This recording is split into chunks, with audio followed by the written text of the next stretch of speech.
سلام دوستای عزیز، خدا کنجو صحتمند باشین. امروز آماده ساختم براتون نان روغنی. پیش از طرز تهیهش برویم. ایستان خواهش میکنم ویدیو رو لایک کنین، پیج ما فالو داشته باشین و هم نوتیفیکیشن آن کنین که ویدیوی بعدی را هم مس نکنین. موادی که لازم است: یک گیلاس شیر گرم، یک قاشق خمیر مایه، نیم قاشق نمک، 3 قاشق بوره و یک عدد تخم، نیم گلاس روغن.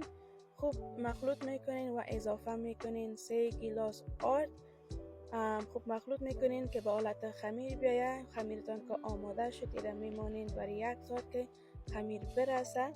بعد از 1 ساعت که خمیر ما رسید، خمیر را بر 3 مرتبه تقسیم میکنم و میمانیم بر 5 نقه که زغال ما دیگه هم خوبتر برسه.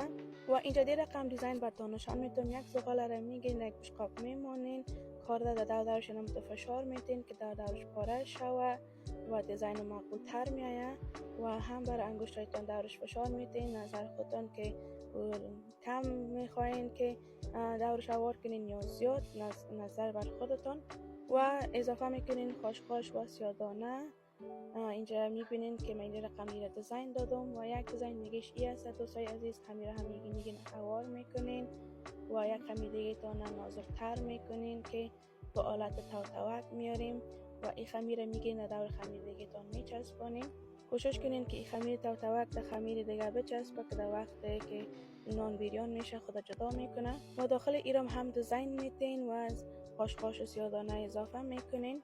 یک عدد تخم زردی را گرفتم و 3 قاشق شیر اضافه کردم و در دور نان اضافه کردم که می نان ما خوبتر بیریان مزدار بیاید. و در داش میمانیم برای 350 فرنهایت برای 20 دقیقه که نان ما بیریان شود.